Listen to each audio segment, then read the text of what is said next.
Hi, everyone, and welcome back to the boardroom. This is our special on Tigris and Euphrates with Dr. Reiner Knizia on the phone. Hi, Reiner. Hello, everybody. Really glad to have you, and I really appreciate the time you're spending. On the last episode, we talked about scoring, and we covered some internal scoring as far as internal conflicts. I was wondering if maybe you could give us a quick recap of that and then take us into the more advanced scoring, especially with the external conflicts. Yeah, I think what we just discussed in the last episode about making sure that you have control over monuments is already more a global strategy, but it still comes out of the motivation of local conflicts. That means those conflicts where you simply place a leader into the kingdom and then match up the color of another leader in that kingdom, and therefore you need to resolve that through religion, and you look at the temples in your neighborhood, and you can place more temples from your hand, and whoever keeps the upper hand stays there, and the other one has to retreat. That's still a local thing, but it gives you good positions for scoring, particularly around monuments. On a really and truly global level, we will then and now see the external conflict. And for this, I would suggest that we leave our little kingdom down in the lower left-hand corner of the board and move to the other side of the board, where we see two big kingdoms on the right side. Okay, we've got a special camera set up for that one, so there we are. But before I jump into these specific examples, let me say some sentences about the general strategy and philosophy behind the external conflict. An internal conflict I associate with just a little power struggle between two leaders in an otherwise stable kingdom. And therefore, religion will decide who is the true leader. Now, this is very different if you have two fully developed big kingdoms, as we see them on the board, and suddenly these two kingdoms come together. They are joined together, and suddenly you get a multitude of leaders in these kingdoms, and there are lots of conflicts because suddenly you see that the merchants are the same, and that the kings even are the same, so you have two or even more of these in the same kingdom. And that causes a very different conflict. It is no longer decided on religion, but it now goes to the basis of the kingdom as such, and therefore each of the leaders will call on his supporters on his side and try to resolve that conflict according to his supporters and being stronger in his supporters. What does that specifically mean? Let's look at this example with these two kingdoms on the right side of the board. What we'll do is we'll assume that somebody plays on his turn two tiles. The first tile he plays is a blue farming tile, just in the lower kingdom, just on this river corner there, which leads up to the blue potter in the upper kingdom. Exactly. Yeah, and so what will happen from this blue tile is simple scoring, that the blue leader, which is the lion, will pick up one blue point.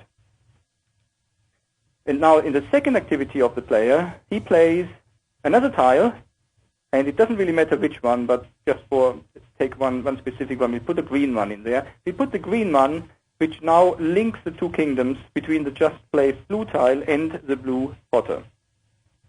Now, as soon as this happens, we see that the two kingdoms are joined, and therefore we place our unification tile onto that spot. And that means this tile does not score because it has a very different meaning. It links these two kingdoms. Yeah, now you have one big kingdom and you've got problems. Exactly. And in this case, we have got two problems because the two blue leaders are in conflict and the two black leaders are in conflict.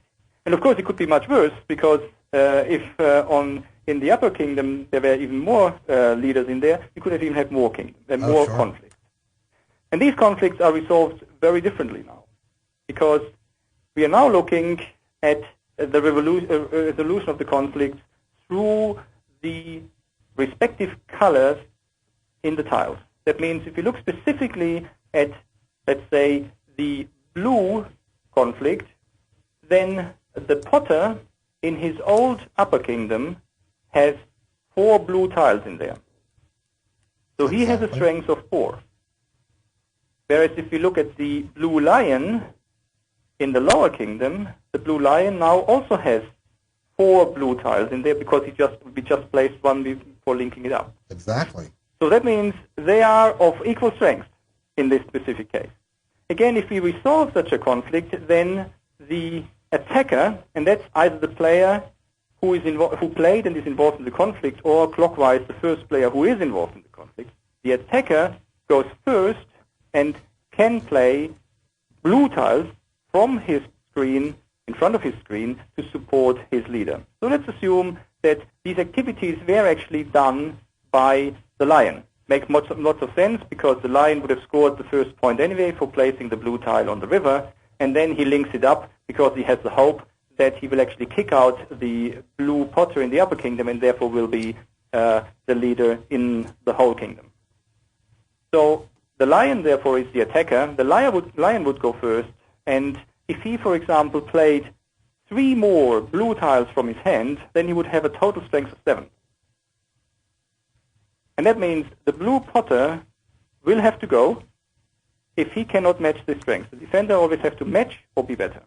That means, because we are in a basic situation 4-4, the blue potter would also have to play at least three blue tiles from his hand.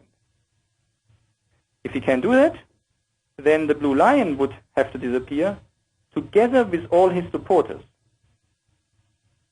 So assuming that it happens and the blue potter wins, that would mean not only does the blue lion leader go, but also the 4 tiles, the 3 which are in a row over the blue leader, a blue lion, and the one which was placed in order to get the connection, these tiles would all be removed.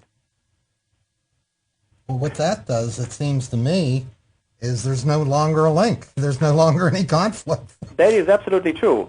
Now, the immediate consequence out of this removal of the 5 pieces from the board means that the victorious blue leader, which is the potter, would score 5 blue points.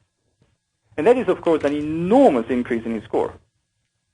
So if we link that back to internal conflicts for a moment. In the internal conflicts, we were fighting over religion, but all that was removed from the board was the one leader, nothing else.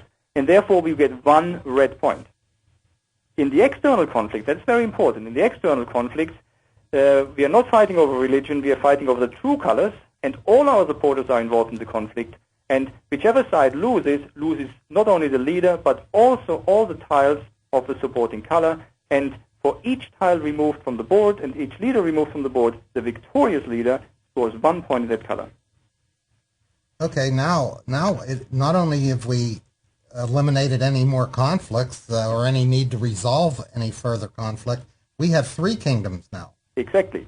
Now, I jumped into this example and immediately concentrated on blue. I think we need to just explain a little bit more in detail the complexity that can arise.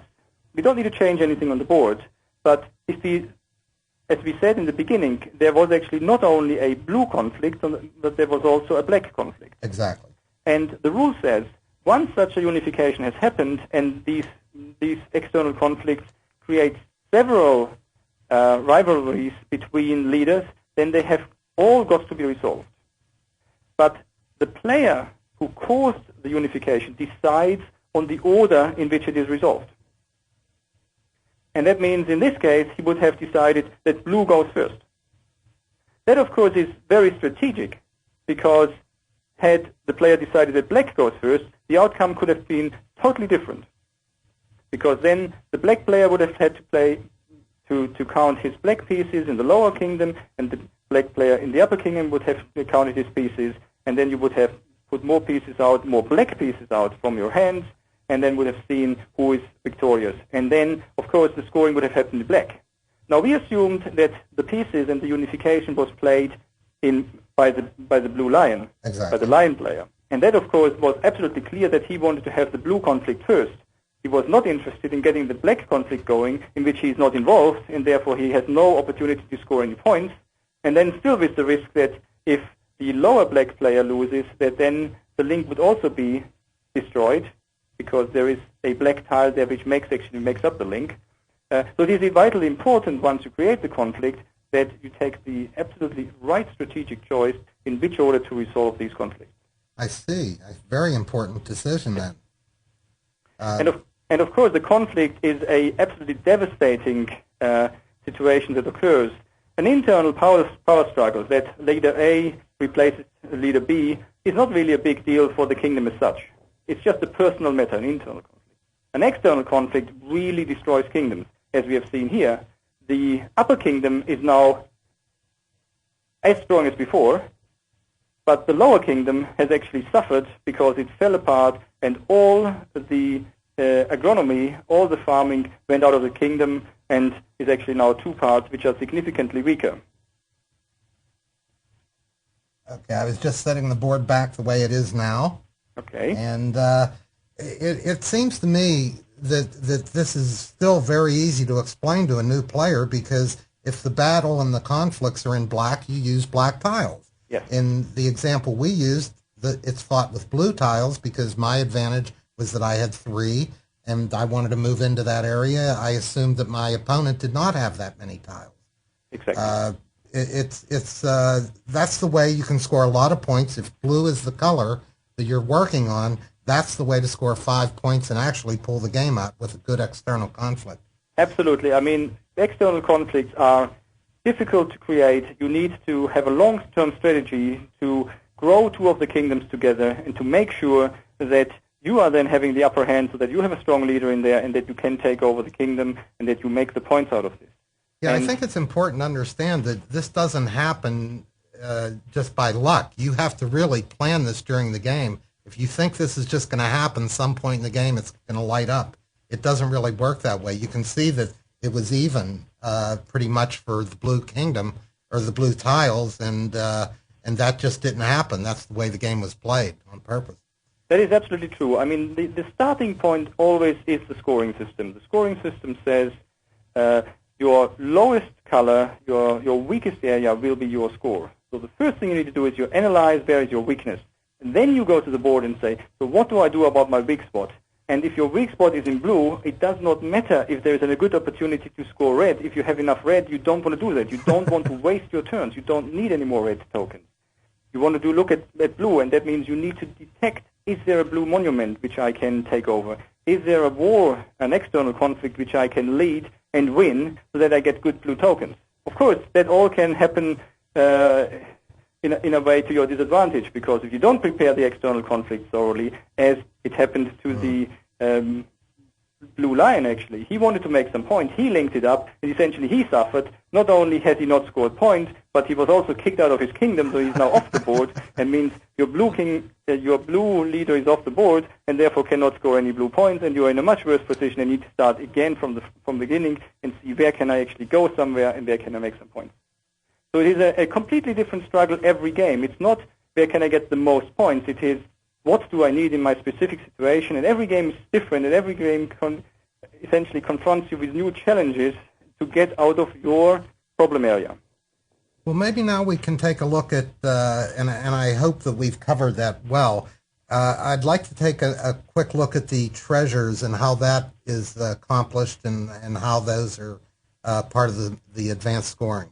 Absolutely. That is an ideal link here, because treasures are also a global aspect of the game. Right. Treasures are these neutral wooden cubes which are laid out at the beginning of the game in 10 different spots and are nicely spread over the board. And we know that we pick up one of these treasures as soon as there are more than one treasure in one kingdom.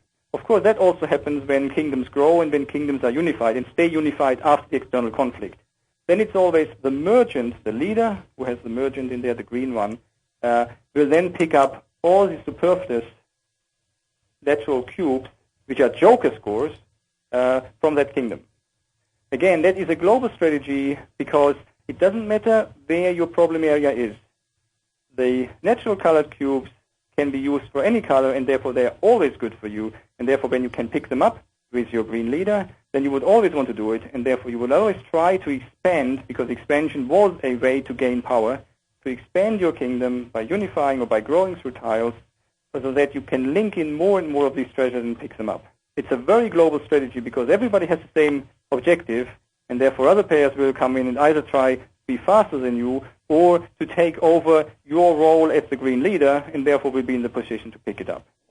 Is that something that happens quite often with early players or beginning players, that there's almost a mad scramble for treasure? I'd say that is certainly an advanced strategy which people and players will learn and develop as they play more games. My experience is that players, as you say, find a relatively easy access to the game, but the whole depth of the game, particularly with respect to the global strategies, preparing the external conflict and making sure that you pick up the treasures, is something which takes, to really strategically prepare it, takes a lot of experience and is something which really evolves magnificently between experienced players. Well, I think that covers this as far as the advanced scoring strategies globally, especially. I really enjoyed the part about the external conflicts. I think I learned a little bit on that too. Actually, more than a little bit. Again, I want to thank Reiner for participating in this, our third episode on Tigris and Euphrates. It was a pleasure. And we're going to come right back now very shortly, and we're going to talk about how Reiner developed this game and the whole development process. So thank you for watching. My name is Bob Schwartz for Dr. Reiner Knizia. Good evening.